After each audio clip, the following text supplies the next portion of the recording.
Hey guys, my name is James. I'm the creator of Too Crit to Quit, and today I'm going to show you how I make a homemade silicone mold process and how it's worked for me. Now, there's three main reasons why you should make your own molds. It's super cost effective. Firstly, my first mold for one set cost me $120. When I make molds now, one set will cost me roughly $20. Reason 1.5 is that molds don't last forever, so if you're planning on doing this for a while, it's gonna add up. I mean, if you're buying one mold a month, ain't nobody got time or money for that. Lastly, and most importantly, for me, this is not just a hobby, it's a discipline and a craft. So the more I understand the process, the better love I can actually give to the final product, and therefore the better the outcome and the finer the results for the customer. So it's really important to kind of care for the work that you're doing, and if you're doing it from scratch, it's a lot easier to care about your product. Let us go ahead and start with some materials that you might need for this process. Firstly, I'm making my molds on glass because it's flat, and sometimes wood is porous, and I just want to make sure that the desk I'm working on is level and the surface I'm working on is completely flat. It helps. I like using cookie cutters so that the shape of the mold remains consistent, and I also do a lot of like volume math. I'll show you guys some of that later, but that's why I use cylinders. These are film canisters I kind of use for single dice molds. This is what used to house 35mm film, Portra 400. Ooh, that's nice. You're going to need some masters, obviously. The set I'm making today is blanks, so that's why you don't see numbers on there. You're going to need some tape. Hopefully you have a tape guy. This is just some Vaseline I use as a mold release agent. It works for me. Some old tacky stuff. And lastly, I use some old D6s for keys. I'm going to show you that trick coming up soon.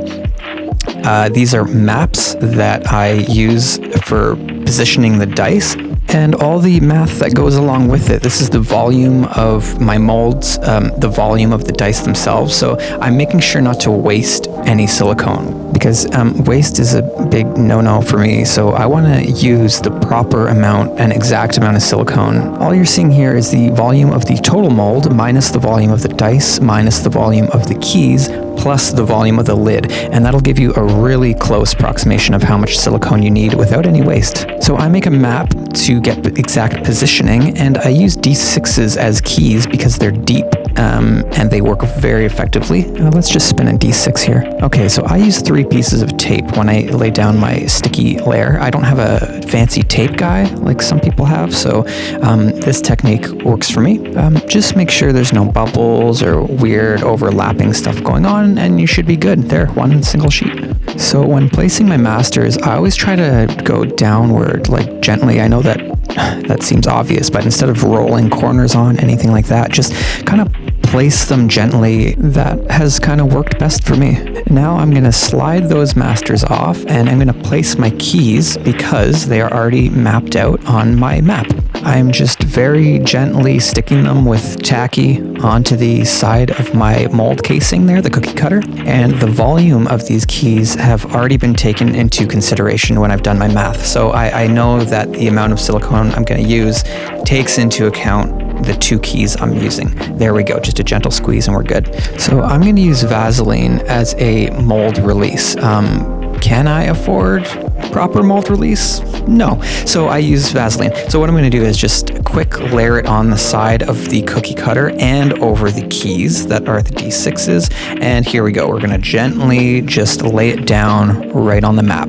No guesswork, just kind of a steady hand and a firm push downward, always downward. And then I'm going to fold up the excess tape. I've never had good luck using hot glue around the edges, so now I just use excess tape and I've never had a problem. Same process with the single mold here. Sometimes I score with a scissor in case I'm feeling like there might be a bump or something, just to make sure the tape is flat. But the same process. I'm just going to coat the canister in Vaseline, which is my mold release, and I'm going to push downward. This time I'm obviously not going to use a D6 as a key. I'm going to cut a key in later. And here are my prepped molds.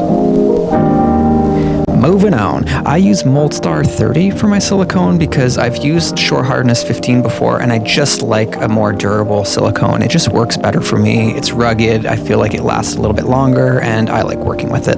This MoldStar is a 1-to-1 ratio, so that's weight or volume. I do it by volume. You could see that the cup I've already pre-measured. And why pre-measure the cup? Because I know I'm going to be using a weird oddball number. In this circumstance, I'm using 230 milliliters exactly. My working time is 45 minutes, so I make sure to give this a good 5-minute stir. Same with resin, man. Dude, I would make sure this stuff is completely mixed because you do not want to work with uncured resin or silicone. The pour, there's a million videos on how to pour properly. Basically, just take your time, try to avoid pouring directly on your masters. Like I said, I'm working with a 45-minute cure time, so I'm really not in a rush here. Enjoy this part. It's kind of like hypnotic, and there's blue flowy, and it just kind of always is flowing, and it's really cool. Okay, so my cure time is 6 hours, so these are coming out of the pressure pot, and I made sure that they had enough time to kind of chill. What I'm showing you here is that it's okay to have little bubbles underneath where the masters are, just so long as the edges are really clean. Oh, that's satisfying. To peel silicone. Try that one day. Okay, so I'm going to remove the tape really gently because the last thing you want to do is tear up parts of the silicone and weird out your edges. That's not the goal here. It's not what you want to do. You want everything to remain flat, and when popping out the silicone, you want to push the edges. You don't want to dislodge any of your masters, so try not to push from under the masters, push from under the keys instead. I honestly don't know where I found out about using D6s as keys. If I knew, I would give credit, but I don't know. I just do it because it works. I'm gonna now use my mold release agent, which is Vaseline, on the surface and heavily in the keys, so it's gonna be easy to get that silicone out later. I'm gonna go ahead and use folded steel just to cut little triangles out for the keys of these single molds. I find that works best. You should be really careful doing this because so help me God, if you cut your masters, I will be very angry at you, and I am not legally responsible if you damage your own masters. Okay, so now we're going to prep our molds and get them ready to pour the lids. I've put the mold back into the cookie cutter just to avoid any kind of dripping and leaking.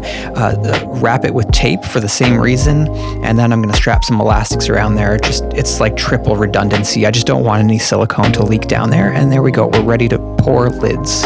So I didn't film the pouring of the lid because it's the exact same process before. And here we go, the final result. I've taken all the masters out, and this is very workable for me. I mean, this is what my molds look like, and I like the results. You can see using Vaseline is a little bit more gnarly than using a proper mold release agent, but it does the trick, I promise you. The single molds turned out too, same results. A little look at the lid here, just the numbers, super high detail. I love the silicone, works every time. The keys, you can just see how snugly they fit, and the benefit there too is when you're pouring resin, you can really push down on those keys. So that is my mold making procedure and video, and I'm sticking to it. I hope you learned something. Thanks for watching.